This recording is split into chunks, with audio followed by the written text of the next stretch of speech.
What's up, everyone? Welcome back to Talktagon episode 12 here this week. As you can see, we don't have Max with us today. We have Body Slam Zone Rami here with me. Thank God, because Max is sick and we have someone filling in for him. Well, actually, it was supposed to be a three-man show, but Max got scared and got sick. Joking. But for real, yeah, Rami's here today. So yeah, how you doing here, Rami? I'm doing great. I'm gonna get a shirt for the next show that says Max fears me because come on, man. I was so excited for this. I'm like the three-man booth that we're gonna be just yapping the whole time, and he's like, no, and then just dips out of here. I'm like, all love to him. I hope he's doing. I hope he feels better. Hope everything goes well for him. It was just such a funny coincidence that happened this morning, but I'm doing great. Last night the fights were amazing. Everything about the Yeah. whole night was just. It was a good atmosphere from fight one all the way until the main event. It was a lot of bloody barn burners, and it was a whole lot of fun for every single fan watching, except for the people who were tuning in for a certain Cheeto that we don't nobody gives two fucks for. Wait, hold on. Can I cuss? Yeah. It's been a minute. Okay, good. Fuck that. Yeah, we can cuss around here. Yeah, the UFC loves to have that portion of the pay-per-view, which is not fun. But apparently it's fun for Florida because they love it. They're weird. uh, Um, Florida's trash. We know that. yes. But we did have a huge pay-per-view in Miami, Florida, UFC 314, headlined by Alexander Volkanovski versus Diego Lopez, which of course we will get into. But we kicked things off with the prelims, and I thought the prelims were pretty solid. And so this week we do have Max's predictions, but we also have Rami's predictions here. We have a new type graphic here to show it off. So here's our predictions and winners slash losers for the prelims. We'll kick things off with Nora Cornola versus Haley Cowan. This fight was, it wasn't anything special, but it was all right. Cowan dominated the grappling in round one. Nora did have a great armbar attempt that I thought maybe she could get the finish, but she did not. Second round, Cowan with a takedown and could only work to the back, locked in a rear naked choke, and got the win. So a little bit of a bounce back win there for Nora. And we all picked her. So we started off 1-0. So not too bad. I had a little bit of doubts when round one happened, but I know usually the way that Nora fights is that she likes to get gritty towards the later Yeah, rounds. And once she got that back, I knew that it was game over for Haley, all due respect. And it was a good opener. It was really good. You need a finish to open up a yeah, card for any type of fight, but I don't 100%. care what it is. Unless it's a barn burner, decision fight where it's split decision and we have to wonder who's Yeah. gonna get it. I'm not gonna look forward to a boring opener. So this was definitely something that I had fun with, and I'm glad that Noah won. It was a great fight. Yeah, and we're on a streak here. So me and Max have talked about it. A lot of people hate on women's mixed martial arts, especially online. Cowards. They're weird. But the women have noticeably gotten finishes every single card that they're on. There's a women's fight with the finish. And we got it again. I think only once. The other one went to decision. But we did get another women's finish. So they're on fire. And Nora on fire for us, starting off 1-0. Not too bad here. Not Um, too bad at but all. things do start to go a little downhill. That's all right. Um, so yeah, solid opener, good stuff, kicking off, and we move along to our second fight, which is Trayshawn Gore versus Marco Tulio.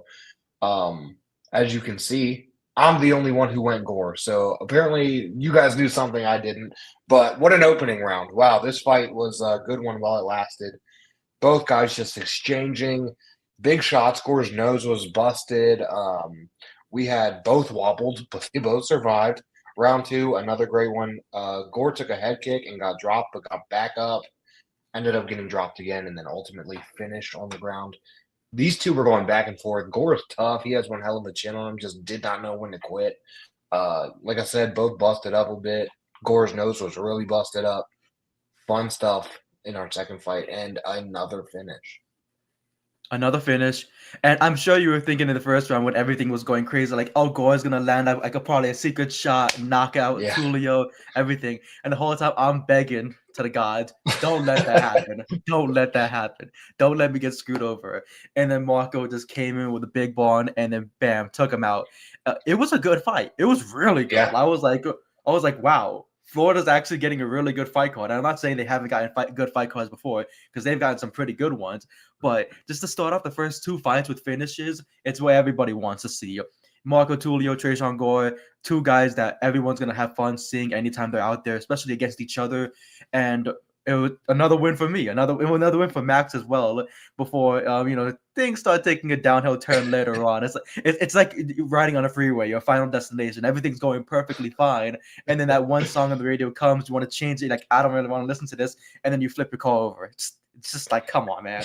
But let's move on from this before we get to the train wreck. Yeah, this was a fun one. I honestly, when he got back up from the head kick, and I was like, "Oh my God, he's just gonna outlast and go to decision." That did not happen. But I thought maybe we'd at least go to decision. But it's all right. I'll take the loss there for in exchange for a fun fight. Because up to honestly, I think the entire prelims. This was my fight of the night up until the main card. So yeah, not bad. Um, but yeah, Gore takes a L, and so do I. You two, Max and you, are 2-0. I'm 1-1 here. Not looking too hot for me, but it's all right. We have a win for me coming up next, and L Max, haha. Sumanarji gets the win over Mitch for supposed to be a split decision, 29-28 across the board. Not an easy fight to score, honestly. This was a strange one. Raposa was very, very wrestling heavy the entire time. Sumadarji was landing some great strikes, but would throw like a wild kick or a wild strike and then get grappled and pushed against the fence. The third was honestly a lot of the same, and the crowd started booing. So when they went to decision, I was like, I don't know which way this could go. Obviously, a split decision. I was nervous because I was like, man, I can't keep going down because if you see here, Rami, I'm behind Max here on the all-time totals. I need to Oh, win to oh, I boost. just noticed that. I'm getting close, but before this fight night, I was pretty far back, so I'm nervous every time because I need wins, especially on this one because he did not pick Sumadarji, but Sumadarji did pick it up. Split decision 29-28, and yeah, I was happy about that. But a very, very weird fight.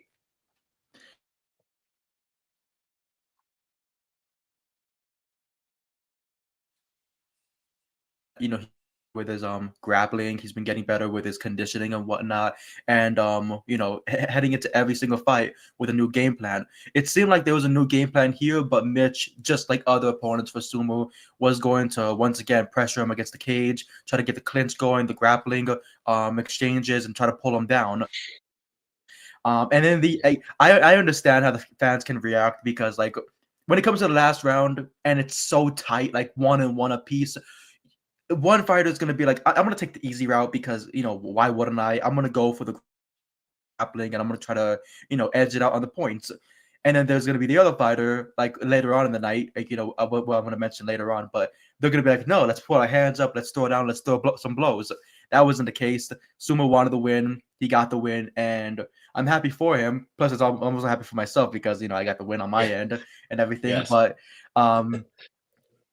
it was definitely something that tuned down the crowd for a moment because they're like, "Oh, we just got two back-to-back finishes," and now it's like the typical like type of MMA card. Like you'll get those two finishes, and then you get that decision where everyone's like, "Huh, can Mhm. things bounce back?" Yeah. And it does bounce back soon right after. But no, I was very happy about the fight, especially for the whole win for me, and it's going to be another test to see what Sumo does next because the division's only going to get harder, the fights are only going to get tougher, and it's always going to be another test in someone's hat to try to get to the top and get to the championship. Yeah, and that's a good point here. So, we often talk about these guys who are unranked or, getting there, getting close. Wrestling, I've said it before on here. Wrestling is the number one thing you need at least a little bit in MMA.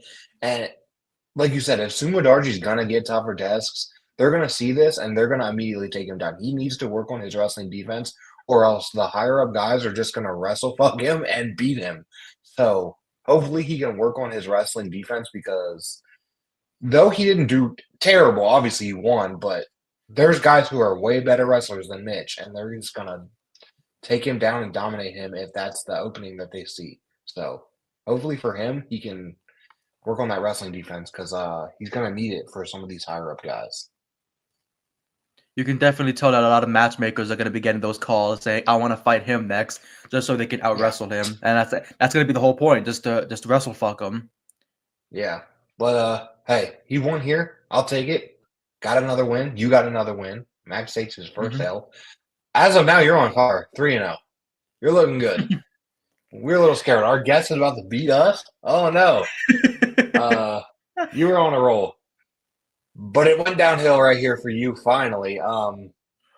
We move into our next one. Michael Olajechuk defeats Cedricus Dumas via TKO in round one. This was a weird one. Very weird. Dumas was dropped with a shoulder punch and then finished on the ground to where many believe was possibly a early stoppage. Cedricus definitely thinks it was an early stoppage. It was just weird. I don't know what was going on. Michael Olajechuk obviously got the TKO win, but on the replay, his fist like bounces off of his shoulder, and I think maybe his forearm connects a little bit to the head. But I was like, how did he fall from that? And he felt so goofy. I didn't know what was going on. And then, yeah, he was basically covered up the whole time, and Michael was like raining down punches, which obviously understandable that the ref would step in if you're taking that many shots. But most of the shots were on the forearms, and Cedricus was definitely complaining, but Michael take the win. Michael takes the win, and I was shocked by that because heading into it, of course, he's the underdog, and I'm thinking, oh, Dumas gonna just go in there and handle business once again, and I'm looking at my Verdict MMA app, cheap plug, and I'm like, this is gonna be another perfect win for me. This is gonna be another perfect prediction, and then everything goes downhill for me. Like you get what you wanted because the whole time you're thinking to Yeah, yourself, oh, he's 3-0. Fuck me. What's gonna happen next? And then an upset in the making happens, and it was fun. Like from going from a split decision fight where everyone's booing the whole fight in the third round. They're like, yeah. okay, we need something that turns things back up. Michael says, "I got this, pimp," and just went guns blazing, balls to the wall, and got the finish. It was somewhat of an early stoppage, in my opinion. It could have been the shoulder punches. I have no problem with because I've seen it happen before. Like Yeah. it's gonna happen, but like it's always exciting to see people who are just down and out, like people who are on losing Yeah. streaks, find a way to get back into the winning picture. And I'm happy for Michael, even though it resulted in me not winning on my end. I'm happy for him because it's like, hell yeah, we got something that bounced us back out of the card because we don't want a boring card. We don't want a fight where it goes split decision, split decision, split decision, split decision, and it keeps going to a trend. We need Yeah. finishes. They're money hungry fans, they're money hungry people in the UFC, and they all want to get that big bonus, and they all want to get that big finish for everybody to see. And Michael definitely pulled that out, and I'm happy for him. And it was a good fight. It was a good fight. I can't wait to see what's next for him because he basically saved his job. So going Yeah. forward, I wonder what happens next for him and what other matchmaker is gonna be putting him against someone like Dumas, somebody who's coming up in the UFC. Is he gonna be another train hype stop? Who knows? We'll have to see in the next couple of months because it was a first round finish. I'm sure he'll be back in the octagon. Who knows? Maybe 3 months from now, maybe 4 months from now. It'll be a very quick Yeah. turnaround for Michael. Yeah. And my thought process behind picking Michael was very simple. This man switched his training camp up to go and fight with the fighting nerds. And the fighting nerds don't lose. We've seen that, and we see it later on in the card. These guys, something's in the water down there in Brazil. They don't lose. So when I saw that Michael switched over and started training with them, I was like, all right, I'm going with him because there's just something down there with the Fighting Nerds that these guys are incredible. So shout out to their coach because apparently he's doing the right thing. Michael finally gets out of the losing column and back into the win column as a Fighting Nerd. And we then move on here to what's next? Julian Erosa versus Darren Elkins. This was tough. This was tough. Julian Erosa defeats Darren Elkins via TKO round one. Um, I literally wrote on my notes tough watch because man, Elkins was dropped like almost immediately with a pretty I thought labored punch, and I was like, oh, this is not looking good here. Rosa landed, then every single punch he threw, basically, he connected. Ended up finishing on the ground. Elkins basically only tried for takedowns and failed for the most part. I thought maybe this one could have been a little bit of a late stoppage because Elkins definitely was not there. I don't know what was going on with him, but just maybe it's time to retire because that was awful. That was really bad on his part. Yeah, and I'm not here to shit on Darren Elkins because I've watched him for over a decade now in the UFC, and Yeah, I've seen what he's done. I've seen what he's capable of doing. This is like his gimmick, you know. He can take all the damage in the entire world. He can get thrown off the Hell in a Cell for all he can get thrown off like a scaffold. If New Jack was wrestling him, he would get thrown off the scaffold and get back up and say one more time, because Darren, Darren the Damage Elkins. I completely understand that, but there comes a time where all that yeah, damage will accumulate and it'll fuck you up badly. And that's what's happening with Darren Elkins in the last couple of fights. The more damage he's taking, the more people are saying, you're not bouncing back with that same energy you used to in like 10 years ago, 5, 6 years ago, where you get knocked down, you get knocked down, you get knocked down, and you still get back up, and then you bounce back in the most triumphant way. I don't think there's any more triumphant ways to bounce back from this. Julian Erosa came into this game plan with the smartest game plan possible. Work the jab, constantly keep the distance, don't get taken down. And he kept that perfect. Every time Darren Elkins came into him, just bam, bam. Even if it was a hesitant jab, he still nailed it and yeah. dropped Elkins and then beat him.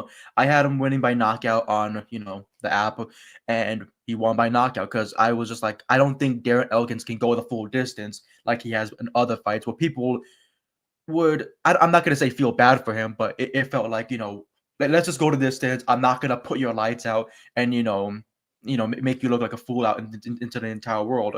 But no matter what, it's the fight game. It's the theater of the unpredictable. And at the end of the day, someone's got to, get knocked out or take a big loss. And that was the case for Darren Elkins. Julian Rosa, happy for him, because he just continues to find ways to get better, find ways to improve himself, even if it's against a UFC vet who might not be in the fight game as much as he wants to be. But at the end of the day, Rosa wins, and I'm happy for him. And I hope that his next fight is truly another test. Because Elkins, I'm not saying wasn't a test, but it's a good win to have under your belt. A UFC vet, you just beat someone who is in my opinion, guaranteed to have one of his fights go into the UFC Hall of Fame for the wing. Because Yes. of just how many bloody fights he's had, how many comebacks he's had. But that wasn't the case last night. Julian wins. Hopefully, he gets a bigger test next fight, and then we can continue seeing him grow more in the UFC because that's all you want to see. People grow. People have all these nice fights, and to see what is next for them. But I'm not to skip over to the next fight, but it's crazy that we mentioned one UFC vet to another UFC vet who's an all-time great. Yeah. With what most fights, most submissions. Like there's Yep. a whole lot of things going for Jim Miller, and as you guys can fucking see, I thought Jim Miller was gonna pull out some type of crazy submission, and I'm glad we all got Rosa one because I was like I like we got to go for Julian Erosa. And then Yeah. I was like, what'd be cool if Jim Miller wins, even though I saw his fight against Bobby Green when he got his eye completely busted up, and I was like, man, why did I go for him? And I'm not saying that in a dissing way because I love Jim Miller, but I'm like, man, I should have kind of gone with Bobby Green over here because like it feels like he came out with a more unorthodox type of style and all that stuff. And then Chase Hooper, just wow, completely Yeah. outgrappled Jim Miller, completely gassed him out all the way till the second round, and then just rode on that high all the way until the decision. Chase is getting better. Like, and I didn't think Yep. I'd say that. And he follows me on Twitter, which is so cool about that. But he follows me, and I always thought to myself, like, ugh, like, cause when his early losses started coming in, I'm like, he doesn't really got the hands. He's got to get better. He got to improve. It's like the Raul Rosas Jr. situation. You just want to see these guys get better, not only with the grappling, because the grappling's already superb, but getting better with the striking. Just so when you get to that higher competition, you keep getting higher on the rankings, you're going to have to fight somebody with hands, and you can't always take them down because that guy's going to have good takedown defense. But Chase Hooper has been working so damn hard, and he proved it last night by beating a legend, a UFC Hall of Famer, one of the all-time greats in Jim Miller. And I'm very happy for the guy, even though, as you can see right there, I put Miller, you know. But Yeah. what were your thoughts on the Yeah. fighter? Yeah. So both Arosa and Elkins, and then Hooper and Jim Miller. There was a theme here with me throughout the card, and that was me picking the younger guys because in years or sorry, shows, I should say, past, the older guys, I don't want to say they don't have it anymore because some of them do. But there gets to a point when you're over a specific age that you're just not, your punches aren't as fast as they once were. You're a little slower. Your cardio's a little bad. And as far as Darren Elkins goes, that was clear. I think that he should retire now instead of possibly going out there again and getting knocked out again and then again and kind of maybe looking like Tony Ferguson, as much as a lot of people hate to say that, but not good. And then for Jim Miller's a little different, honestly, because so Chase Hooper, obviously, as you can see, did pick up the win 30-27, 29-28, 29-28 across the board. Um, Jim was still landing some nice shots. He was successful at times with the grappling. Obviously, we all know Jim Miller can grapple, and we do know Jim Miller, if he wants to land a big shot, he can land a big shot. The issue here is that, at least in my eyes, Chase Hooper's just too long. Like, literally, his extremities are so long that they got like, what was it, round two or three? They got like pretzeled up. Yeah, round two. They got Yeah, like all the leg tangled lock, up. and Yeah. like I don't want to make a joke about it, but it was like that South Park scene where Mr. Garrison says scissor me timbers, and I was like, oh my goodness, like look how close these motherfuckers are. But and Yeah. that lasted for a freaking good minute. Like all the final Yeah. minute of round two was just them locked up in that pretzel, and then once the bell rings, he just unlocks it so easily. But the whole time he's got that tight lock on him. Like Chase is, like you Yeah. said, too freaking long. Yeah. It's just every single time Jim Miller was trying to set up a submission, Chase would just use his legs or even his arms to punch from the bottom and get out of it because he's just so lanky. But he's obviously strong, deceptively strong, because he doesn't look as big as Jim Miller. But to be able to control Jim Miller the way he did, I mean, in the third round, Chase Hooper had over 3 minutes of control time while Jim Miller had zero, 0 minutes, 0 seconds. And that just goes to show how A, Chase Hooper is definitely improved, and B, he's deceptively strong. If you can hold down Jim Miller, who's clearly visually looks bigger than you, for 3 minutes while he has zero, that's pretty impressive in my opinion. But like you said, Chase Hooper wasn't the best boxer when he came in the UFC. He wasn't even a good boxer. But now he's turned it around. He's looking pretty solid. He got a finish on the feet not too long ago, and now he kept up with Jim Miller on the feet, which is no easy task. And then beat him in the wrestling. So Chase Hooper's definitely improved. I'm very, very glad to see that he's on a little bit of a streak here. I think the size that he's put on and the new weight class up in the lightweight division has really, really helped him because you remember, but if others listening do not remember, this kid came into the UFC so young and so skinny. He was so tiny, and now he's not. So hey, it worked. That grown man strength is finally coming in. He's in his, I think, mid-20s now. So looking pretty good there on Chase Hooper. I was impressed by him here. I'm very proud of Ben Askren's son for improving his strength and getting better. Yeah, yeah. He got it from Ben. He got it from his dad. Um, but Benny yeah, Benny. Chase Hooper gets the win. We all picked Rosa, but me and Max picked Hooper. So we are at this point. You and Max are tied, and I'm in the lead. I jumped in the lead, but it all goes downhill for all of us here. Every one of us. Um, Vina Jandiroba versus Yan Xiaonan. Vina picked up the win via unanimous decision, 30-27 across the board. Now, this was a classic striker versus wrestling bout here. Vina doing very well on the ground, of course, as she always does. Also, when the thing that was pissing me off was Yan Xiaonan would get taken down, get out of it, and then immediately go back to the wrestling exchanges. And I was like, why? Just back off. Obviously, you're doing better on the feet. Why are you trying to grapple with Vina? She's gonna beat you. And that's that's what happened. That was the story here. She almost locked in an armbar at the end of round one, but she got out of it. The second, Vina was going for takedowns, got Jan down, had her down for most of the round, but Jan got out. But then, like I said, right back in the Vina would be on her back. Jan would get up and then jump down into her guard again. Like, just stop doing that.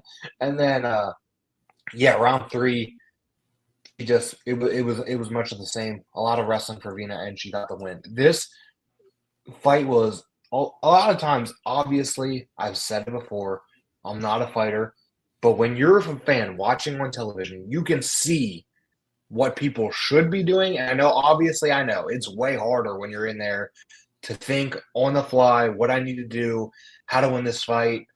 You just maybe your pride and you're like, I need to out wrestle her. But I just thought that there was a very, very, very clean path for Yan Xiaonan to win this fight, and she did not take it. She did not take it at all. There was barely much striking on the feet where she would have won. And like I said, she lost 30-27 across the board because she was wrestled the entire time. And when she had the chance to back away, she didn't do it. And I thought that was a huge mistake here on Yan Chanan's part. They've given Vina a lot of wrestlers to make herself compatible with. She fought Amanda Ribas, lost to that. She fought Angela Hill, won it. Marina Rodriguez, who's more so of a striker, and she dominated her on the ground the whole time. The last win that Yan Jananen had was against Tabitha Ritchie. Prior to that, she fought the champion Zhang Weili. And Yeah. usually when you fight a champion, you go into the next training camp, you improve on every single thing you possibly can, from the wrestling, the conditioning, the strength, everything that you possibly can work on, you're going to work on. That's what it showed in the Tabitha Ritchie fight. But last night, it felt like the game plan was like completely different and thrown out the window in a fight where usually you'd see somebody who's going against a wrestler, they're going to throw teep kicks right to the stomach, right to the solar plexus the whole time, constantly try to gas out your opponent. That wasn't really thrown a lot. It was more so like, let me match your style and try to wrestle with you, even though I'm not a wrestler myself, and I'm going to continuously get taken down by that. And Jan is still going to improve and get better as her career progresses. It was just that fight, that moment, in a big moment like this, because who's next for Zhang Weili? Who's next for the champion? Who's going to be going after the champion after everything's all said and done? Vina right there proved, hey, I could be next in line for the championship. Yep. I'm right there, right freaking there, knocking on the door, waiting for the champion to open up the door so I can give them a knuckle sandwich. It's like, and Jan, as much as they've shown throughout the years they can improve themselves, they can get better with the wrestling and the striking and with the conditioning. Last night was just the worst net you can face as MMA fighter because you're just Yeah. constantly getting taken down. Your back is it's completely obliterated, and the whole time you saw like the waist lock that Vina had. Yep. The whole Yep. second round, the whole third round, it was just domination from Vina. She's gonna be next in line to fight for the championship. I'm positive about that because the division, as good as it is, you need to find quick champions and quick contenders for Zhang Weili because I know she's been having thoughts and she's been contemplating going to fight Valentina Shevchenko, but I know the UFC, they're very hesitant a lot lately now with the whole double champion type of stuff because Yeah. if you go to another division, you should just vacate the championship like Ilya Topuria did. But Yeah. it's gonna be very interesting to see the next contender for Zhang Weili to see what she does next and to see what happens with Vina because I think she should be next in line for the championship. What about you? Yeah, I mean, I agree. I've said it on here before. The women's division is different from the men in the sense that if you're a woman and you have a very, very good performance, there's a chance they just throw you right in the title fight because they just need challengers. And this was a very good showcase for Vina that she could definitely get a championship fight out of this. So I wouldn't be surprised if she did. The only thing I'm thinking about maybe is the turnaround time. I'm sure she took zero damage. She could turn around quickly. But if they plan to have Whaley fight soon, which they said maybe this summer, maybe not Vina if she doesn't want to turn around that fast. But again, she did not take damage at all, really. So maybe she's ready for a quick turnaround. If that's the case, I do think she should definitely be next. And I wouldn't be mad at that. She deserves it at this point. And like I said, tell me another women's fighter in this division that's, I don't want to say deserved, but is showcased right now that could get a title fight. I can't think of one. So Vina, there we go. She got a big win. So I think it's a very, very, very, very good win for her and a chance that she could be next for a title. So I agree there. I wouldn't be surprised if she's next. But yeah, good win here. We did not pick her though, because this is not how I thought the fight was going to go. Not one bit. But hey, at least we all lost. At least we all lost this one, and we all lost the next one. But by controversy, because this was a strange one. Dan Ige and Sean Woodson were the prelim headliner here, and Sean, I thought before the fight and during the first two rounds, this guy I thought was way too tall and way too lanky for Dan Ige. First of all, he looks like his legs don't even fit his body. I said on Twitter he looks like a custom character because he legitimately does. He's so oddly tall that it's like it doesn't look right, but it works for him. And I thought that in the earlier rounds, man, he was just popping out those jabs. He had Dan Ige's eye a little messed up. Nothing too crazy for the first two rounds, but I thought that Sean Woodson won the first two rounds. So that was where I was headed into the third round. Okay, win or lose, I thought win or lose the third round by decision. I thought he'd take this fight. That didn't end up happening. Dan Ige landed a nice shot, hurt him, wobbled him. Sean went down and kind of ankle picked him a little bit, and Dan was landing some shots on the ground. Sean Woodson started to stand up, then the ref jumped in and called it off, and that's where everyone was like, "What the hell is happening? This is an early stoppage." The commentary was freaking out. I was freaking out because I picked Sean Woodson, and I was pissed that he just lost that way. My issue here, and me and Max talk about it every week. The officiating and the judging in the UFC is absolutely shit. It's awful. They need to do something about it. They need to fix it because A, they're ruining it for these fighters to possibly get a win bonus. B, they're fucking up for bettors. Thankfully, I didn't bet, so I don't care about that. But people do, and it's screwing it for them. Possible finish bonus. And not only that, Dan Ige won, but do you really want to win like that? Probably not, because everyone's saying that you didn't actually win, and then it just feels weird. But the officiating, the judging is absolutely terrible. Honestly, if the ref jumped in even a second earlier, I would have been okay with it. But it was the fact that Sean started to stand up and then he jumped in. Why? Just either A, let him get up, or B, stop it while he's taking punches on the ground. What I go off on this every week, but Yeah, he was something on needs to both. happen about this. Sean was on both knees taking big punches over and over, and I was like, okay, so they're gonna finish it right here. They're gonna end the fight right here, and it kept going and going and going. I'm like, oh Lord, buddy, and he started standing up. I'm like, oh, so we're gonna get it, and then you call off the fight. Like, no, no. Yeah. If he was completely slumped over, out and about, gone, okay, call off the fight. But he was standing up. It's not like he was all wobbled and he was all like bloody, completely messed, and doesn't know where he is, can't tell the time, doesn't know what the location is. No, he was completely okay. He was completely fine to continue going on with that fight. And I have a problem with the officiating too. It fucking sucks. The judges Yeah. fucking suck. It's bad. There's there's so like I'm gonna get into like even like the main event last night, later on about the judges officiating because all due respect, I'm happy with the result of what happened. But you look at the judges' scorecards, and you're like, really?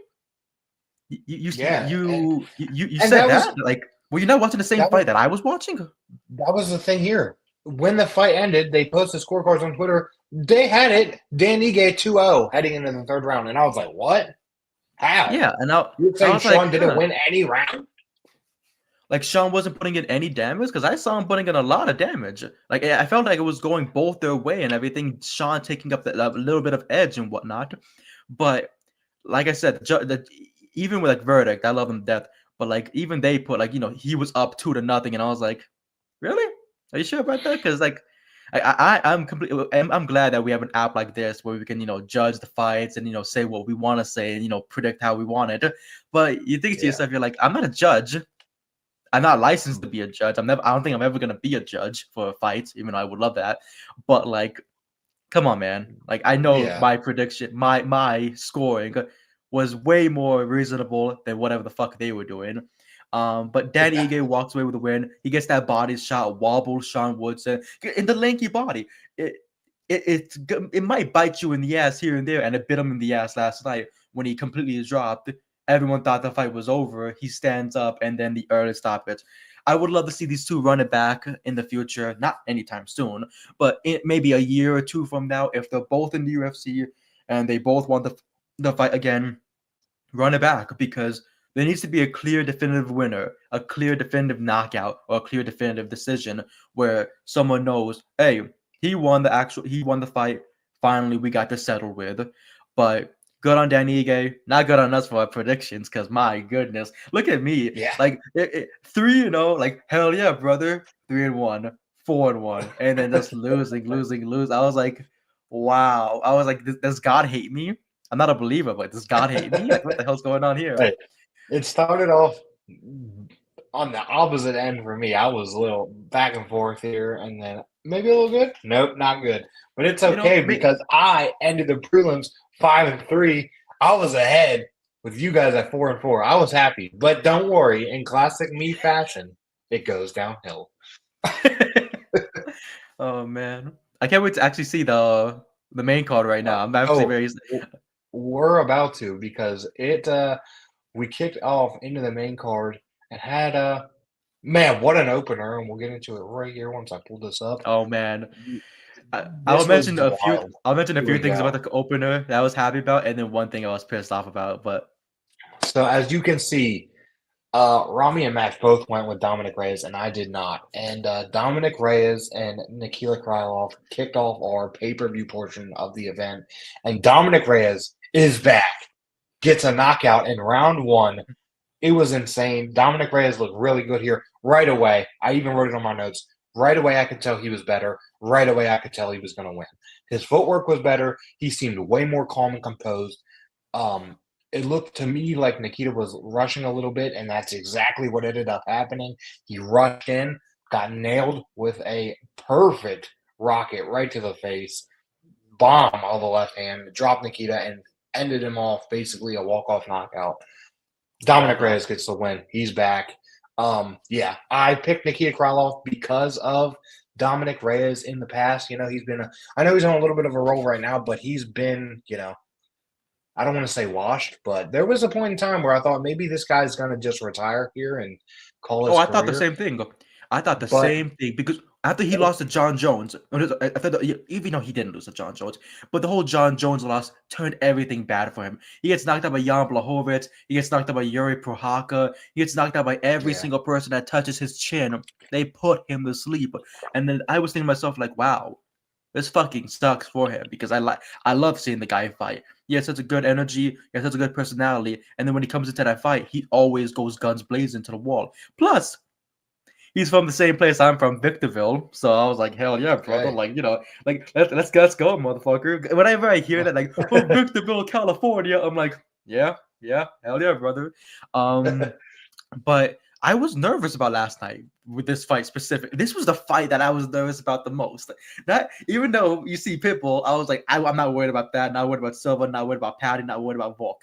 I'm worried about Dominic Reyes because of the past. And Nikita Krylov, doesn't matter who he's against. He always comes out in the most craziest way. And he was on a streak. He was on a streak of wins. He came in there thinking, hey, this guy's probably got a weak chin. I'm gonna clock it, clean him up, and then send him out the door from the barbershop. That wasn't the case. Instead, Krylov lost his beard, went out the barbershop door. No one knows where he is. No one knows who he is. And Dominic Reyes won with that big flash knockout. Happy for him.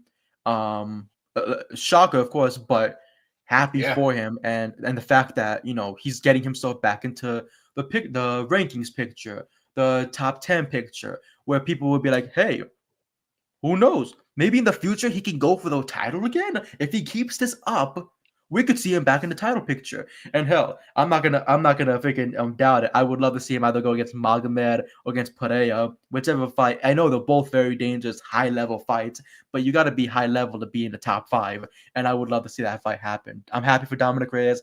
I was not happy for the post celebrations that every fighter had. Like, oh, I just won by a big knockout or by a big submission. What am I gonna do first? Go and salute a Cheeto. yeah, Shut the fuck up. dude. Every single Stop that time, it's bullshit. so it's Stop that it's so bullshit. strange. It's It's just so weird. it's so stupid. It's the dumbest fucking shit in the world. I'm gonna clip this.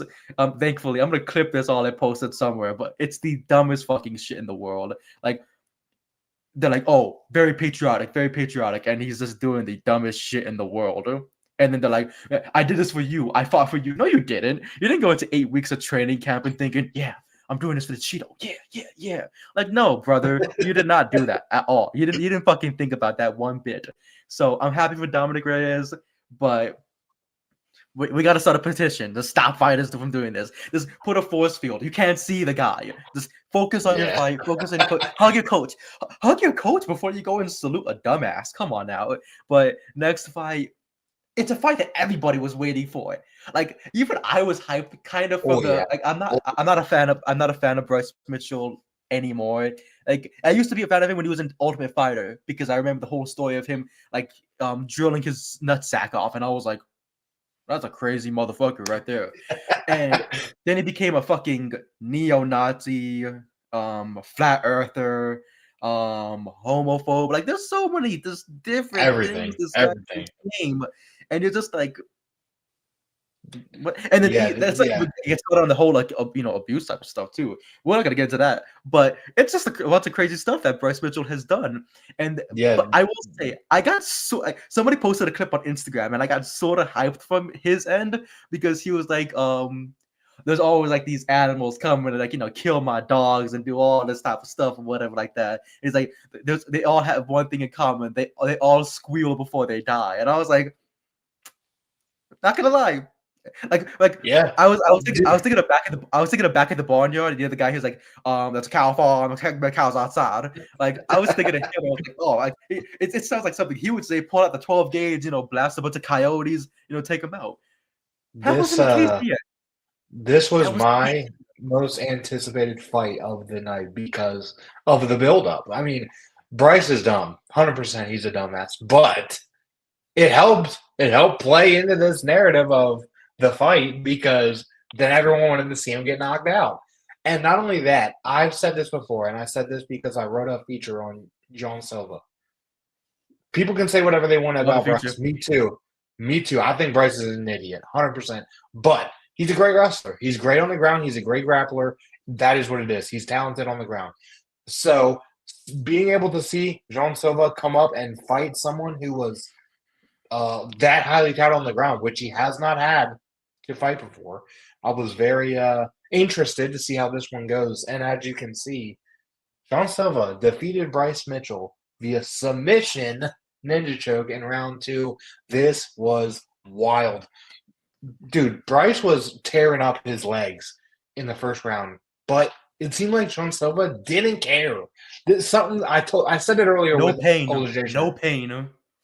I said it earlier with Olajay. Something is in the water at the Fighting Nerds because these guys are absolutely insane. Test them. John Silva is also insane. This guy, like I said, ate their leg kicks. He was just honestly, round 1, Silva was like a little cautious. I shouldn't say cautious, but he just wasn't throwing. But it was almost like a mockery. Like he's like, bro, just hit me. You can't do anything to me. And he's right, I guess, because he didn't. And then Bryce Mitchell would try and take him down. It wouldn't work.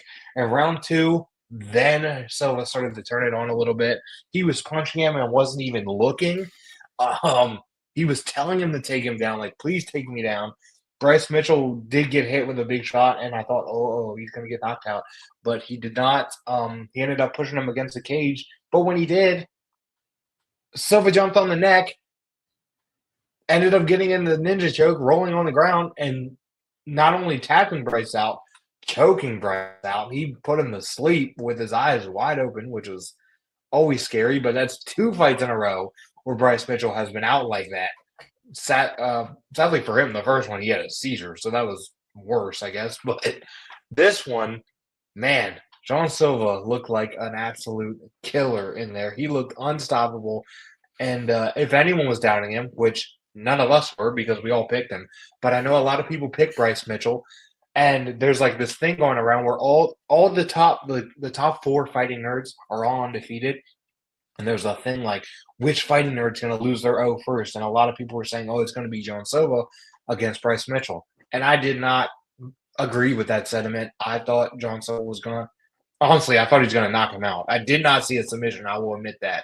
You did because you showed me your verdict. I thought it was going to be a knockout, not a submission. But this just goes to show John Silva was like, dude, you think that you're a better grappler than me? I'm going to show you that you're not. And he proved it. What a win. What a win for this guy. Big things for Silva in the future. And now he will be ranked at number 10. So that's great. See, I don't have any glasses like the fighting nerds, but I do got these motherfuckers. So, like, I'm gonna wear these for the moment while I talk about Gene Silva. Wow. Like, wow. This guy keeps coming into every fight, whether it's Charles Jourdain, Drew Dober, anybody that they put him against, and he fucks up. And last night, like I remember I was speaking with Max, about because I was like, hell, I can't wait for tomorrow. But I was speaking with Max and you about the Silva fight, and the whole time I'm thinking to myself like, wow, he actually went for the submission. And the great thing about this is that every time Bryce Mitchell went for a takedown, all you see is the guillotine get locked in, the guillotine from Gene Silva. Because how are you going to stop him? How are you going to stop the guy? You know what I mean? You're putting yourself into a position where Bryce Mitchell, like we've said, he's a good grappler. He's really, really good at grappling. He fucked up Cron Gracie, he put him to freaking sleep. He's fucked up. So remember the twister submissions, all these other things he used to pull out from his bag. That wasn't the case last night. He was scared on the stand-up. He was scared on the ground. And it ultimately cost him in the end when he got dropped. And I'm thinking to myself, oh, he's going to go for the knockout finish? I could take it. Who cares? And then he just locks in the ninja choke. And I'm like, oh, my fucking God. I'm getting my prediction right. I'm like, you know how I am. Like, I always make the stupidest predictions possible. And they always somehow find a way to work sometimes. And I'm happy about that. I was happy about last night. Silva, phenomenal work. This guy is just getting so much better. And it's getting to a point where, like, he's kind of fitting up like a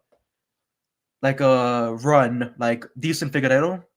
Remember when Figueiredo came up in the flyweight division? No one could fucking stop him. No one could. He destroyed everyone in his path, and then hell, he even destroyed Joseph Benavidez. All due respect to him, twice because he missed weight the first time. I think he knocked him out or so, and he was like, all right. And then the second time around, he strangled him. I was like, brother, Yeah. Figueiredo is that guy. And then you found a guy like Brandon Moreno, who was that ultimate underdog. Who's going to be Gene Silva's Brandon Moreno? That's what I'm trying to think myself. Like that guy who finally tests his limits, takes him down, gets the back, and then shocks the whole world. Hell, goes the distance and goes to a draw, then gets a submission. We're going to have another trilogy of, in the UFC, 4 fights in a row between 2 fighters. Like, I'll take it. But Gene Silva right now, dominating everybody in his path, dominating anybody that they put him against. It's becoming scary and scary because now who knows what the matchmakers are probably thinking with, and they're probably having to deal with, because remember back Hamza Chimaev when he was he's dominating the scene. People are like, I don't want to fucking fight the guy. Why would I? Like the first thing I'm gonna do when I fight the guy is have to protect my ankles, then my back, then my neck, and then I have to deal with Yeah. elbows to the side of the head. Like it's never fun to fight Chimaev. It's never fun to fight any of these guys, especially now the fighting nerds. Like now you have Michael part of the whole crew and everything. It's like they're getting even more dangerous. It's like the Suicide Squad, but they're cool. You know Yeah. what I mean? Like they're Yeah. not killing people. They're not killing people and burning down buildings and like ravaging cities or whatever. No, they're just wearing some cool ass like Dudley's type of glasses and then going bombshell on every motherfucker in the division. So it's like hell yeah. Gene Silva wins. We got the prediction right. I was happy about that. I was like, holy moly. And Yeah. because I wasn't like thinking to myself, oh, Bryce is gonna win. I saw a bunch of like again Instagram reels. Like I'm scrolling. Someone's like, oh, when you bet your entire house on Bryce Mitchell, why would you do that? Who in your right mind would put your house on Bryce Mitchell winning against Gene Silva, and then now you're homeless? But it was a fun time. It was a fun fight. Gene Silva walks away with a big win. And I can't wait to see what's next one because now it's even more interesting. Who Yeah. is gonna step up to the plate? Well, Who's gonna go after him? that's the thing here that we started to get into on this card. There was a lot of featherweights. Jean Silva obviously making his way up into the top 10. And then we see in two other featherweight fights tonight. It's a dangerous, dangerous division. And he's gonna have some work to do, but I believe in the guy, seeing how absolutely crazy he did tonight, or last night for us. Um, but yeah, again, more featherweight action to come, and that was our next one too, a featherweight fight, another one. Yair Rodriguez against the debuting Patricio Pitbull. Sadly for the debut man, he did not win. It was Yair Rodriguez who picked up the Wow. win 30-27 across the board. I was not shocked, but a little shocked. Obviously, I picked Yair. I said it earlier, you can see the theme with me today. I picked the young men because I just thought the young guys are going to come in, they're going to beat up the old guys, they're going to get the win. We had it with Arosa, then we had it with Hooper, we then had it here with Yair Rodriguez. Pitbull at, made his debut, but he is older. He is, I think, 37. Um, and yeah, in round one, Yair Rodriguez did very well with his kicks as always, but I felt like he stuck to the kicks as like his full game plan. He was kicking a lot, just staying back, staying long, picking Pitbull apart early, and did land a head kick, which was nice. Pitbull barely threw though, like he barely threw anything, which was very, very strange. I don't know if maybe he was nervous. The nerves of debuting in the UFC and under the bright lights got to him a little bit. I don't know, but he was not really doing anything. At round two, Pitbull started to turn it on a little more, landed a nice right hand, and he got a takedown, but Yair was landing as well. Ended the round on top with a takedown of his own. Round three, again, all action. Yair dropped Pitbull, landed some nasty elbows. Pitbull then turned it into an armbar like really fast, but luckily Yair stood up and slipped out of it. Um, he tried for a heel hook. They stand back up. Pitbull lands another nice right. Yair was like kind of dancing around a little bit to try and survive the round. He did, and he ended up getting the win. 30-27 across the board. This was interesting fight. It was a good fight, but I was just very surprised at how Pitbull just kind of felt like he didn't fully step on the gas, and I did not expect that. So yeah, it was just weird. I just didn't know why Pitbull. I don't know. Again, I don't know if it was nerves. I don't know if it was being in the UFC for the first time, but he just didn't. He didn't put it all together there, and until the third round, but then it was just too late. I think it's because Yair's been in this situation before. I remember when he lost in 2017 to Frankie Edgar, and then we were waiting for the next. I was waiting for the next fight for him to have. They were going to book him in Los Angeles against Zabit Magomed Sharipov, and he said, "No, I'm not going to fight Zabit. I don't want to fight him. I want to fight somebody else." So the UFC said, "Okay, you're fired." They cut him from the UFC, and I was like, "Wow, really? You cut Yair Rodriguez, who's doing really well for himself. He's still young. He's going great, and you cut him from the UFC." Then they brought him back for their anniversary show in Colorado against Shane Sung Jung, the Korean Zombie, the legend. And what did we get out of that? A The buzzer craziest beater knockout ever. knockout. The buzzer beater knockout, the greatest knockout I've ever seen in my entire freaking life. Like, I remember watching that live, covering it for one of my old websites that I used to work for. And the more I'm typing, the more I'm like, Korean Zombie is just being the favorite. This fight's gonna go to distance, and we're gonna get Korean Zombie as the winner. Lands that elbow, knocks him out cold, and I'm like, and that's what the UFC get. That was a big fuck you to the UFC as a way of, you Yeah, cut me, I'm gonna come back, dominate your boy, and then still put on the best performances. So after that, remember the Jeremy Stevens situation happened. I'm depressed. I am sick, but Bryce getting slept makes me happy. I love Max for that. Uh, the same. Jeremy Stevens situation happened in Mexico City. They finally get that fight going and everything. Then Yair, everyone thought, oh, he lost to Max Holloway. I don't think he's gonna get back into that picture. He beats Brian Ortega in a controversial fashion, even though Brian Ortega bounced back from that win later on. He beat Josh Emmett. He lost to Volkanovski in what everyone was like, that was the biggest test for Yair Rodriguez, besides Frankie Edgar, because Frankie and Alexander Volkanovski both had the same game plan against Yair Rodriguez. Remove the kicks, take him down, elbows to the side of the head, you'll win. And what happens? They won. But Pitbull, I feel like he got too comfortable. I feel like he enjoyed his debut too much, where you Yeah, feel comfortable, you feel content, and you go into this fight, you're like, hey, I'm going to do whatever I got. Yair came into this. He's in the UFC. He's happy with himself, but he's still got that big chip on his shoulder because they're like, oh, we're putting you against a Bellator and MMA legend, one of the all-time greats, a guy who fought Michael Chandler, a guy who fought all the all-time greats, a guy who's done everything that there possibly is. He's held a championship. Yair, you've not won a championship. You've not held a championship whatsoever. So good luck to you. And he was like, good luck to me. Good luck to your boy. Kicked the fuck out of yeah. him for 3 rounds straight. And then when he dropped him, I legit was like, what the fuck? It Yeah. was cool. It was so freaking cool that he dropped him because you're like, he has so much pent up aggression, and I understand why. I would feel the same way if I worked my ass off. They gave me a guy, and they're like, we're gonna promote this guy way more than we're Yeah. gonna promote you. I agree with you, Max. I wish we did see Pitbull in the UFC earlier.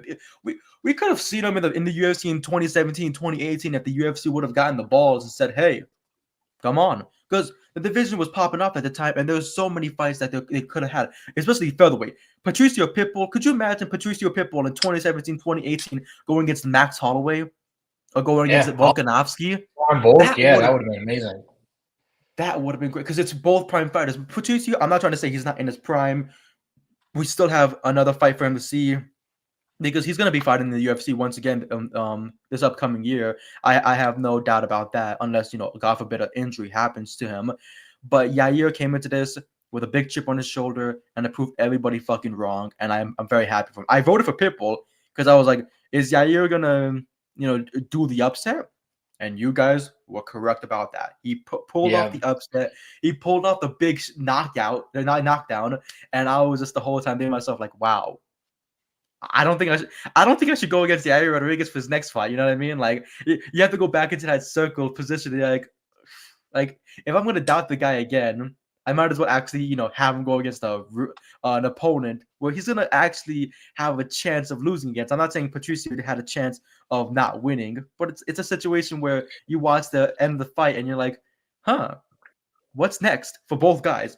And I did want to mention this. I want to do a little bit of matchmaking. Yair Rodriguez against Gene Silva next.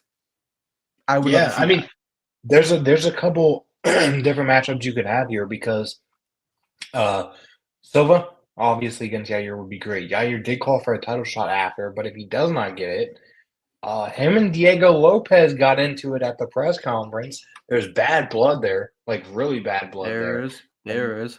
past training stuff. So maybe Diego Lopez versus Yair would be a fight that I would enjoy seeing just because of the backstory.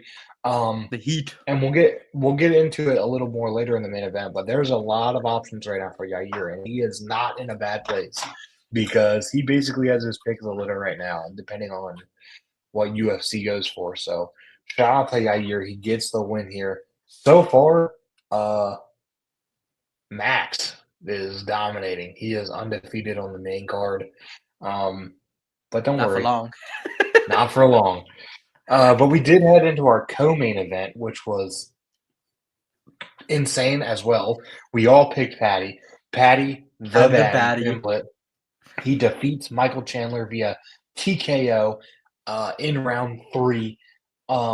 Patty did great with the leg kicks early on. Was tearing up Mike's leg. It was pretty beat up. It was bruised and swollen from the start. Michael did get 2 takedowns and controlled Patty, but he was eventually able to get back up. Both traded some nice shots on the feet. Round 2, Patty took a groin shot early, which hurt him, and Yeah. he called Michael a Big fucking the cheater. A big toe to the ball sack is the worst place you could possibly put it. And Yeah, I was holding my own crotch like, God damn, that's the worst place ever. yeah, it didn't look good. But Chandler then got another takedown off of that, but Patty reversed it, got on top, landed some ground and pound, took Mike's back, and landed some great elbows, but couldn't finish it just yet before the round ended.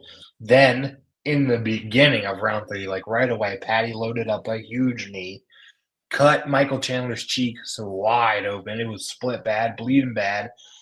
Patty then got a takedown of his own, rode the back a little bit, was throwing in some shots, but then ended up getting on top, turning it all on, and just landing some nasty elbows, punches, raining down strikes.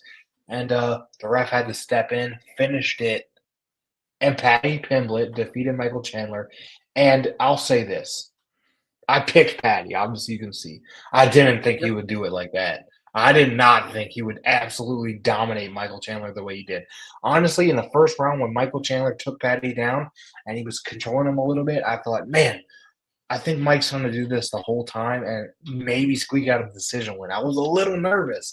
But then all of a sudden, Patty was just like, no, and turned it the fuck on, dominated the rest of the fight, and honestly ran through Michael Chandler in a way that not even Charles Oliveira did, not even Dustin Poirier did.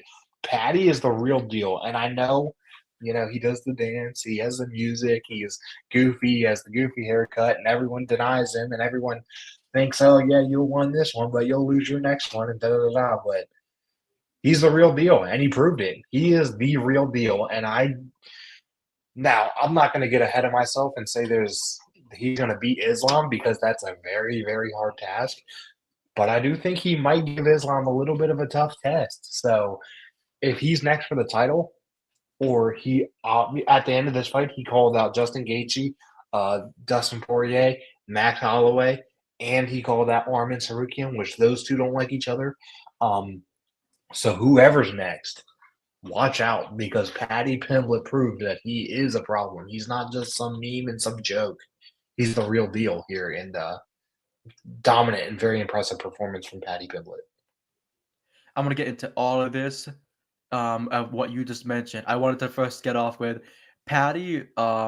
If you see the third round when he finally takes Michael Chandler's back, and you look at Michael's knee, I don't know if you noticed it, but it had holes in it. He had holes in his knee from the amount of times he slammed his knee on the mat and against the cage. Yeah. His knee was gushing blood.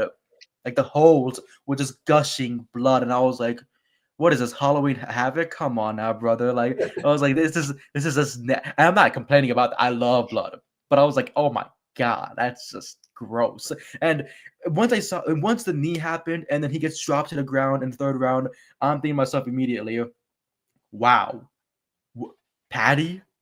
The fucking baddie is doing this, because I want to bring up his record real quickly. So I remember when he fought Jordan Leavitt, he won. I was so happy for him. I was like, good. When he fought Jared Gordon, people were very questionable because they're like, Jared won the fight, and what's gonna happen for him next. Then what did Patty do? Go against Tony Ferguson. Who's gonna carry the boats? Who's gonna carry the David Goggins type of bullshit that we had to deal with? And he beats Tony Ferguson, and then I think to myself like, okay, so what's next? Then Bobby Green fought him, and Bobby Green had just got done beating up Jim Miller. So I thought to myself, Bobby's gonna come in with this unorthodox style, and then he's gonna put Patty the Batty out. I was rooting for Bobby Green to win because I obviously thought that Patty got too ahead of himself and took too much time off from the sport to prepare for this fight. He proved me wrong. And last night I said to myself, well, 2 days ago, I said to myself, I am not going against Patty the Batty. Michael Chandler, all due respect to him as the legend he is, the person that he is, and whatnot. Like he's a little bit of a cheater. I mean, last night as well, like you saw that he was holding onto the once again he was holding onto the glove of Patty when he had him in the rear naked choke in like rounds 1 or 2. Like, and I was thinking to myself, like, come on, man. Again, and you see Patty voicing to the referee, like, he's doing it again. Come on now, come on. What the hell is going Michael on? Chandler's Eddie Guerrero. If you're not cheating, you're not trying. Well, he's not trying to win, and it's just poor cheating at this point. He's cheating and not trying. But like, and then you see what Patty does. You see the way that he comes into this fight. He was mentally and physically prepared for everything. And when Michael Chandler he's physically prepared, yeah, because he's jacked. He came into that fight on weight. Came into that fight with his his music from NF, lovely rapper, and all that stuff. It was cool. It was like, okay, hell yeah. But when you spend your last couple of weeks mentioning, talking, yapping, all that bullshit about win, lose, or draw, I'm gonna call out Conor McGregor. Nobody fucking cares. Stop this. Stop it. Stop. It's like two parents talking. It's like two parents for 5-6 years now talking every 3 months. We're gonna divorce. We're gonna divorce. We're gonna get divorced. And you're like, okay, divorce each other then. Like, I'm at this point, I'm fucking tired. I'll take 2 Christmases, motherfucker. Like, I do not give 2 fucks anymore. But like, he kept mentioning like, oh, and like his last fight against Oliveira, he's like, Conor McGregor, I want to fight you. Conor's not gonna fight. Conor's not fighting at all. I'm tired of this. Drop the guy. Stop mentioning the guy. It's like mentioning like a black plague, and I mean that with all due respect, because like to Black Plague, actually, I mean it all to Black Plague. I mean all respect to you. I don't mean it to the Leprechaun who has more charges than he does wins in the last fucking 10 years. Like, come on now. But Patty is the man. Patty is the absolute man. Like, I remember somebody tried to say he was the illegitimate son of Owen Hart. I'm like, that's some crazy. He looks like it. That's some crazy shit to say. And then the theories, like, stay off the internet, kids. But I'm happy for Patty, and I know he wants those 3 fights next. But he mentioned that dark horse of Armin. I'd rather he fight Armin, because with Dustin, it's his final fight next. I don't want Dustin to go against Patty. All due respect, I would rather Dustin go against somebody that's like at the same GOAT level of him. Dustin Holloway, I think, is going to be next. Dustin Holloway is the perfect fight, because Max wants that one win. It's like Rock and Austin. It's all over again. Like, it's 1 for the money, 2 for the time. Crack addicts in this bitch. Yeah. But no, Armin Tsarukyan would be the perfect guy for Patty, because I feel like next in line for Islam, like, would have been Ilya Topuria. Ilya moved up to lightweight, and he says, I want the title. And if I'm not mistaken, didn't Ilya and Patty also have beef? Yep. Did. He's not even Georgian. I remember that bullshit. And I was like, what the? And then Ilya dominated the scene while Patty took that slow burning run going against Gordon and Ferguson and Green. And then he beats Michael Chandler, and people were like, hey, you should be next in line for the title. Not yet. I think he should fight Arman Tsarukyan next. I think that would be the Yeah. perfect fight to make for him. Keep building him. Keep adding on to the opponents. Keep adding on to the streak because he's only getting better each and every time he goes out there. Ilya was already a champion. He knocked out every single person he went against. So the whole time I'm thinking to myself, like, why wouldn't I book? And that's the thing about Ilya Topuria. He's a jiu-jitsu guy. But he's a great fight. Like, he's a great striker. He's like the ultimate knockout guy right there. So it's like him against Islam Makhachev. Give it to me right now. Like, I don't care what arena you book it. You book it in Spain, you book it in Russia, you book it in Vegas, you book it in Miami, you book it in wherever you fuck you want to book it. Just give it to us this year. And then the winner of Paddy and Arman, Ilya and Paddy in December or November, December type of fight, Madison Square Garden. That is perfect. And I want it. Well, so I'm happy for Paddy. Here's how I see it going down because so Dana White kind of hinted at it at the post-fight press conference that International Fight Week, which is in June or July, it's going to be Ilya versus Islam. That's what he kind of hinted at. Good. So if that's the case, what I'm thinking is, and though I do want Paddy Arman because they do not like each other, I think it would be great. But the odd man out here is Justin Gaethje. He's on. He had a win.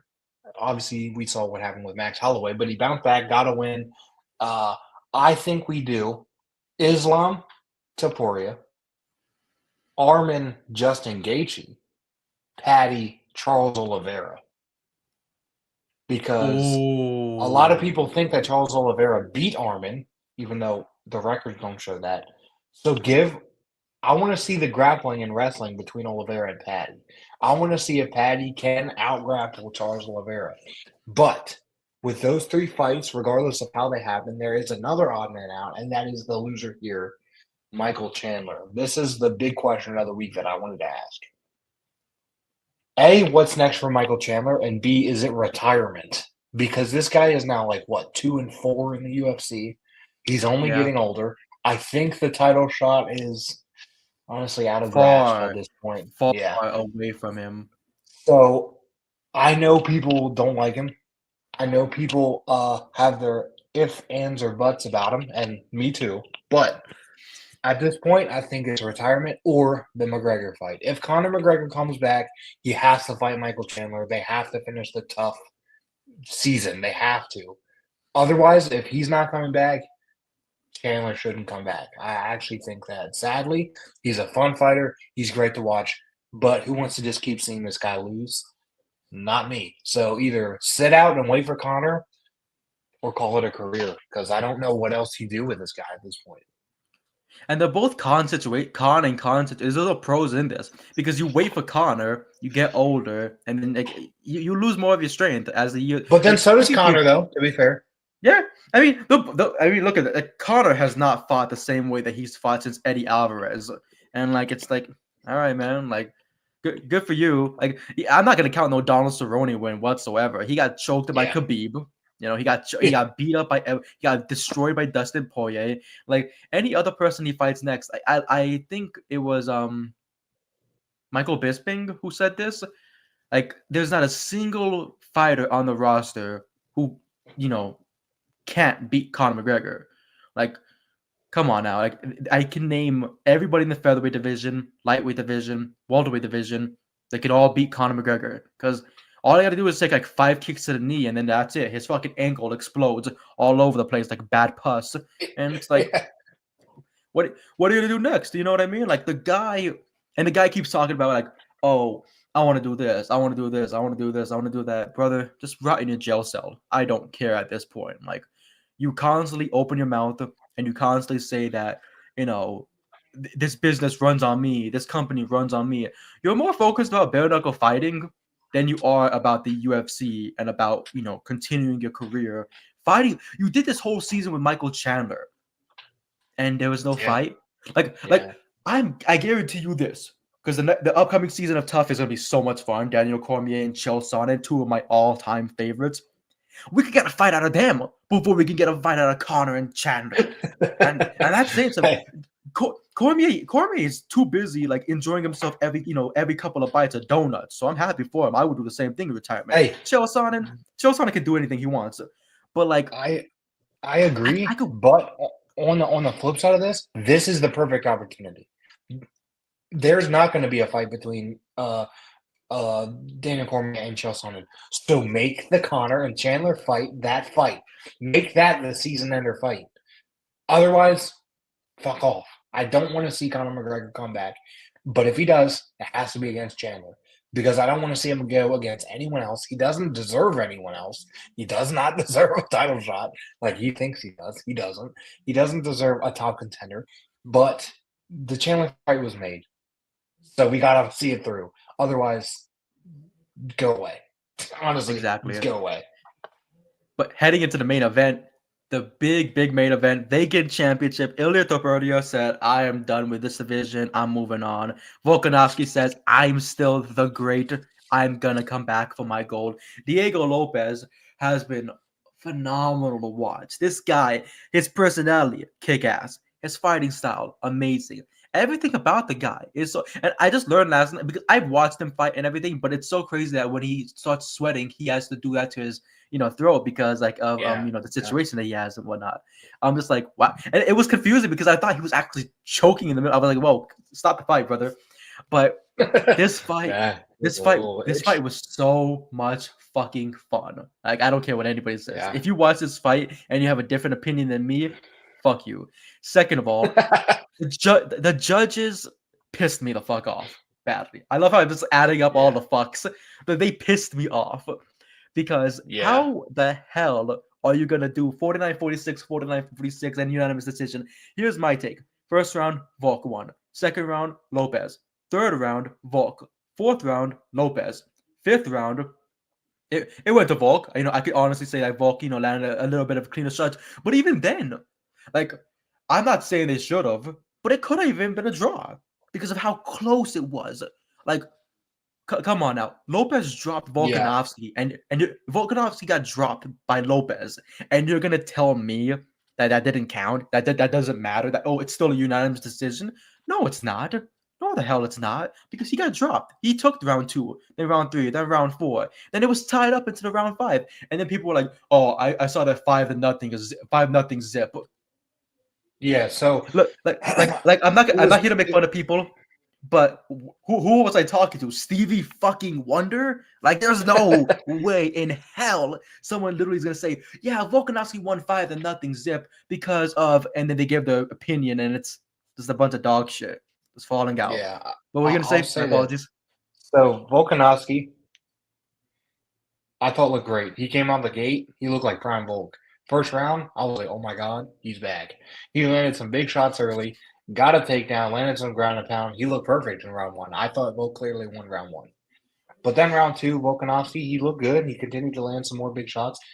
He did have Lopez hurt twice, but then Volk was cut. He got cut above the eye, or below Oh the wow. eye. Lopez ended up ending the round by dropping Volkanovski with a straight right. So I was like, all right. I could see Lopez taking this second round.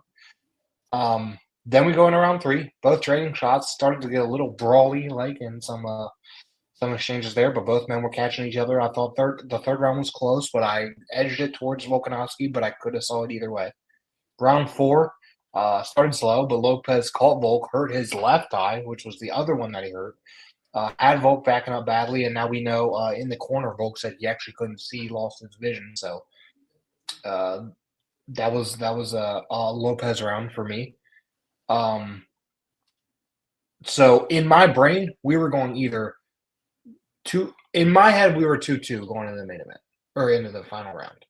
But again, like you said, I saw scorecards of 3-1, 3-0, 4-0. I was like, what is going on? I don't understand these scorecards here. So I was a little confused as well. But into the 5th round,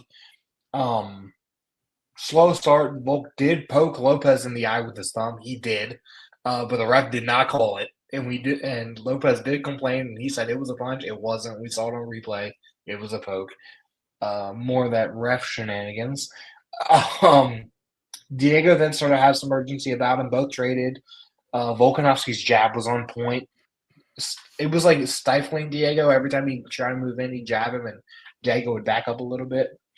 The final seconds, they both traded. Like the last 3 seconds, he pointed down, and they kind of did it for like a second there, and then it ended. And I was like, okay, going into the decision, I had a 2-2 going in the fifth, and in the fifth round, I was like, I don't know. I don't know. I could see a split decision. I could see going to Volk. I could see going to Lopez. Ultimately, it did go to Alexander Volkanovski via unanimous decision. But again, like you, I could have seen a split.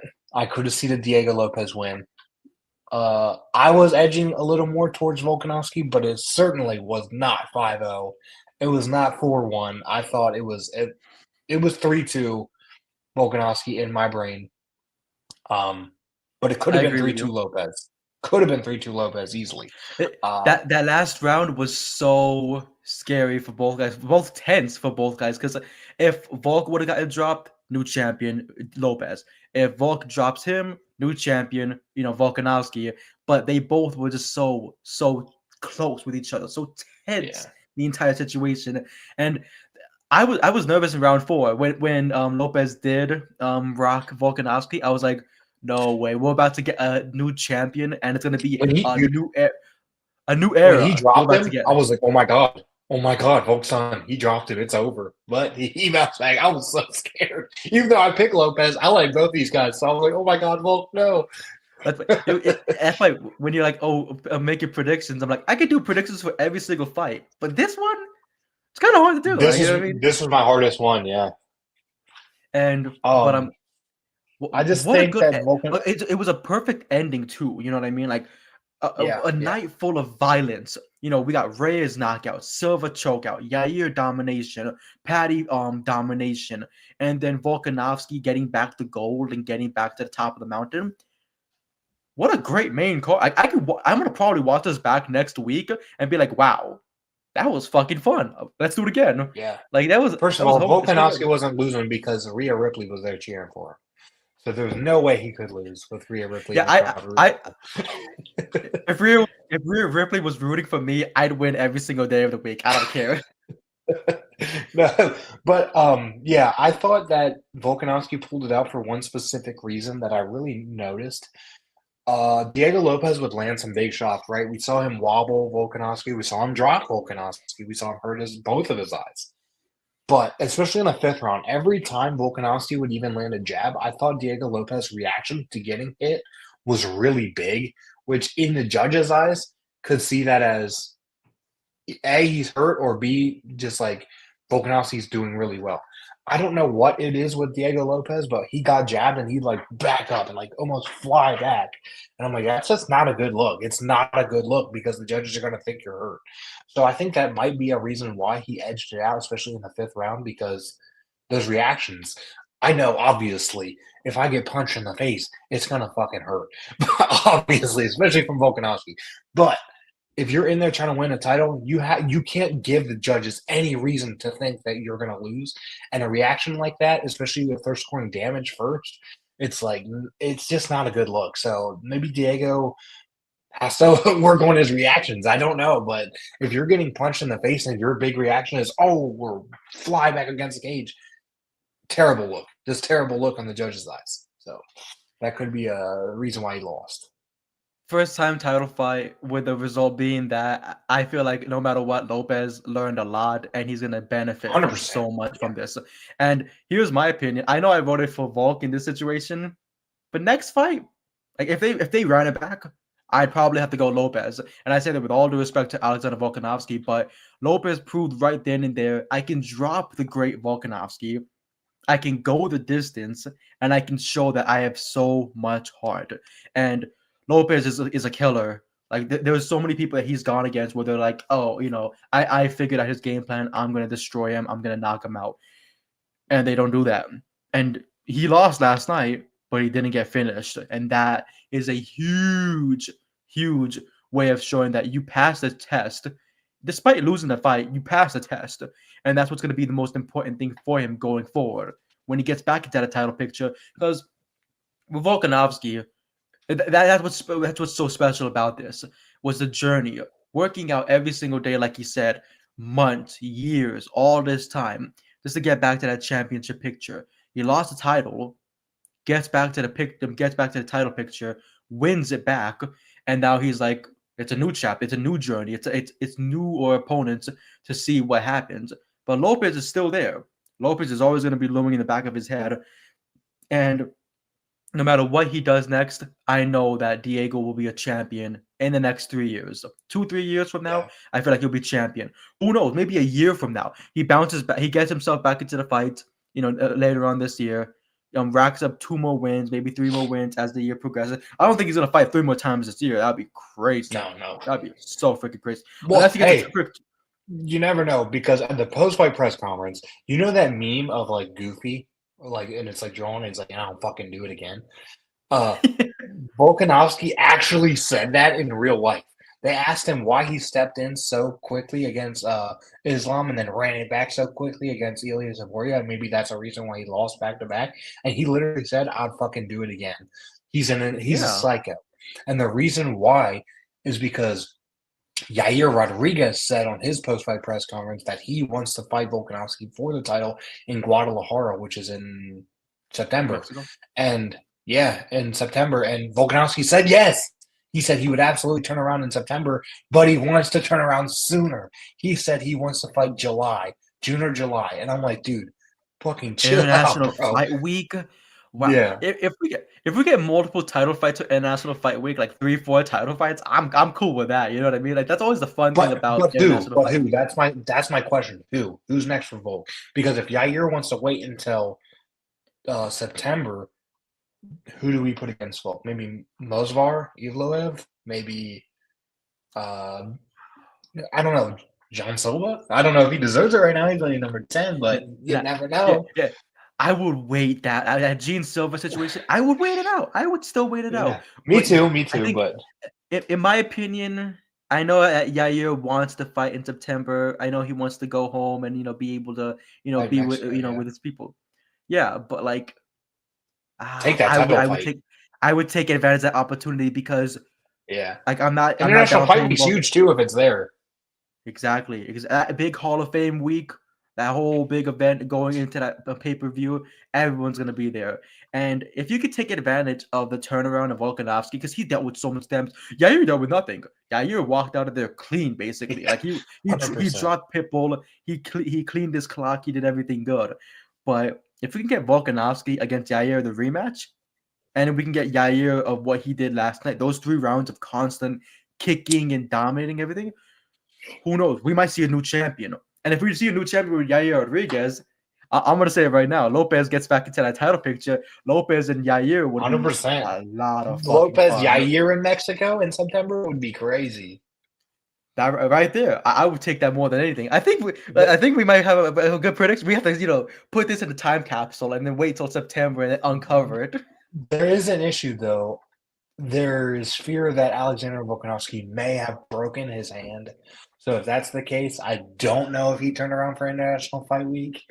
But I guess he just has to wait to see if his hand is actually broken or not. I'm sure he'll get scans this week and we'll figure it out. But we'll see. But the featherweight division is wide open and very exciting again for the first time in a while. This division is bonkers. I mean, we could see on this card. I mean, prelims and 3 on the main card. It's going to be very very fun division. But There you.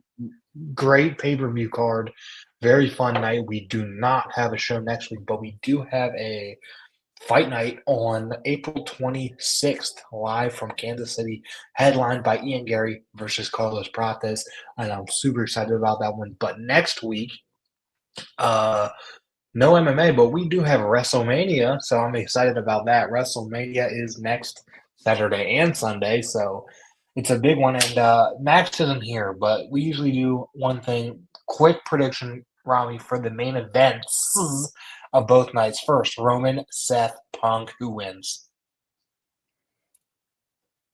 Listen, I know I could go into all the things about the whole theories and whatnot that are heading into this, but my one true pick, my only pick, my forever pick is the best in the world, CM Punk. Get mad I'm at going that, Punk too. losers. I'm going Punk Like, too. I'm going CM Punk, Like, especially with Heyman in his corner now.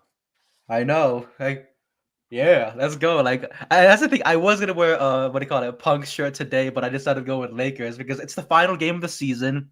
You know, it's we're about to head into playoffs of basketball, which is gonna be a big week. Like, before we get into more of the WrestleMania stuff, next weekend NHL playoffs, NBA playoffs, WrestleMania, 420, Easter. Like, oh my god! Like, I, I'm gonna be high as a motherfucking kite. And like, come on now, brother. Like, this is gonna be perfect. Like whatever sponsors that we have, like, let's plug them. Like, but like with night two, um, sorry, you're going with CM Punk, yeah. So with night two's main Yeah, event, night two, Cena Cody from WWE title. yeah, This is a little hard yeah, for me. I'm a little back and forth on this because I can see both winning. I really I'm could. not, I'm not back and forth on this. We all John know Cena, that yeah, John Cena's number I'm leaning 17 towards is Cena. coming I'm leaning towards Cena. home. Yeah. You Number know what? 17 has to come I'm home. leaning towards Cena because they want to get that record off of Flair and on to Cena before he Yeah, leaves. fuck 100%. out of here. And Backlash is in St. Louis, and I could see them running Cena Orton one more time as a main event for Backlash. So Oh man, that'd be and that's the cool. thing. I don't think they've ever gone 1-on-1 at Backlash because they've done the 4-way. They've done the like multiple 4-ways because I remember Shawn and Edge were in the other one, and then the next year, Yeah. years later, it was JBL and Triple H, with Triple H won in 08. And it was great Backlash event. So if we get a 1-on-1 between Orton and Cena, I'm gonna be crying my eyes out and also be happy as One hell more because time. We Cena need it. will be champion. Yeah. Exactly. We need a lot of these, last time matchups, and Orton and Cena is the most anticipated one besides CM Punk, which I think should happen Saturday night main event in like July, August, whichever one that they're running at. I think that should be the main event there. But I'm Yeah. going with That'd be John great. Cena. I'm going with Cena. I love everything about the whole run that he's had. It's to an extent. I feel like he could do a little bit more, but I love it. I love everything about wrestling right now. Like, it doesn't matter the company. I think everything about It's professional all good. wrestling has Yeah. been awesome. That's why I had to take a 2-week deactivation from Twitter because you go on there and everybody's just yapping about, this is what I would do. I would have push this person. Oh, this person isn't over to me. And it's like, they're selling out merch. They're selling out stadiums. They're making the roof blow off the place. And you're going to tell me these people aren't over? Like, all the people who hate Joe Hendry. Fuck is wrong with Joe Hendry? People who hate Jey Uso. I can get to a certain extent, like, oh, I don't want him to main event WrestleMania. Hey, who's winning, Jey Uso or Gunther? I'm going Gunther. I'm going Gunther. I love Gunther, and Gunther is my dog. I love He's a everything man. about Gunther. He's the coolest dude in the entire world. He is like the modern day freaking Lariat King. But I feel like if you're all building up this whole, I'm gonna crash out, fella. I'm gonna crash out, oos. You know what I mean? Like, he's gotta crash the fuck out. He's gotta get busted Yeah. open. Like, and that's the thing too. I expect blood. I expect blood from both I hope. ends. Like, I mean, we saw with Jimmy, so we better get some blood in this bitch. But I feel like WrestleMania could have been a little bit better. Add a little bit more stars to your stuff. But at the end of the day, I'm not hopefully it's a going. good card. So, I'm sure it'll be. like, Yeah, me too. like It's too expensive. $2,000 WWE for a nosebleed ticket. Yeah, Fuck insane. you. Yeah, Fucking crazy. hell. But it should be a fun show. It's a fun UFC pay-per-view this week. As you can see at the bottom, we all tied, all 8-5. Which, me and Max talk about. Hate tying because it doesn't really work for our totals. I cannot believe we three-way tied. I thought for sure one of us was going to win, and somehow we three-way tied. But hey, maybe that just means we're all on the same wavelength here. Good shit. I should have this gone for week the Yair. pay-per-view. Should have gone If Yair. you went for Yair, you would have won. That would have been the perfect 5. I would have held it If over I your went guys' for heads Reyes, every I single would have year. won. If I Exactly. went for Reyes or Volk, oh man. But But, hey, it was fun. It was fun though. and it was so much. I love being part of this. I thought we could have a 3-way booth, but 2-man, it's cool, and I'm happy to be Boo, part of more Max. shows Boo. because boo.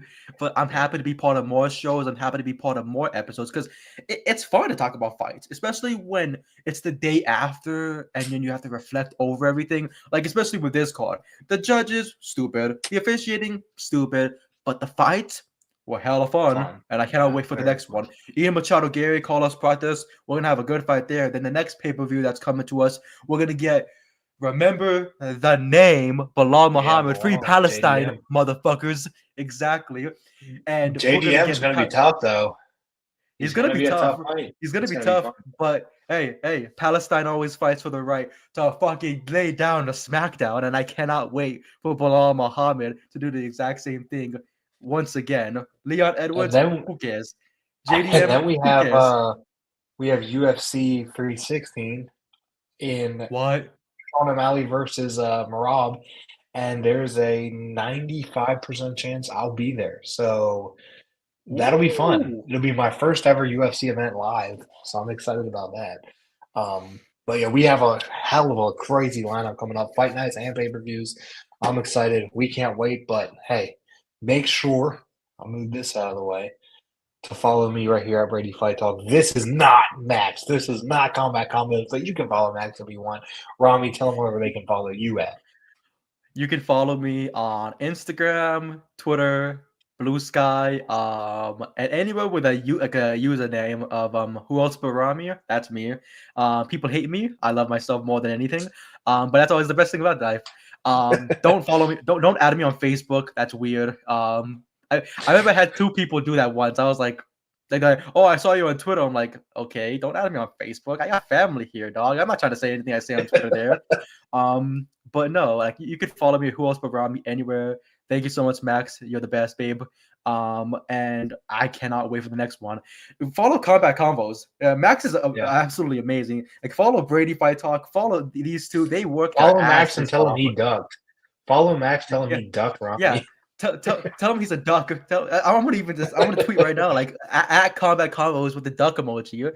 Oh, thank you for the kiss. Oh, he not even gave me the kiss emoji. Now I gotta take that back. Not really. But like no, like I was very happy to be part of this. I cannot wait to be back for more. Thank you so much, Brady, for letting me be on this and talk about Of fights course. for an hour and 36 minutes deep. And it felt like nothing. It felt like time flew, and we were just talking about the greatest of fights. Hey, when it's a good card, it's a good card. Sometimes when it's a bad card, it's a little wrong. But when it's a good card, it's a good card and it's fun to talk about. But yeah, thank you, Rami, for joining us. And thank you, Max, for again proving that you are a duck. Because look, he's admitting it right here. Yeah, Look, I he did know. admitted it. I just tweeted it too. Combos duck. He's a duck. That's He's a crazy. duck. He ducked Rami. Ducker. Ducker. But yeah, hopefully he feels better so we can have him back for the next shows. But yeah, Hell yeah. thanks for watching, listening, wherever you're at. Either it's YouTube, make sure to like, comment, subscribe. If it's on Twitch, make sure to follow. And if it's on Twitter, make sure to follow. Yeah, we'll be back for episode 13 eventually. But again, not next week because no UFC. It's WrestleMania time, baby, and I can't wait for that. And yeah, we'll see you next time. Peace.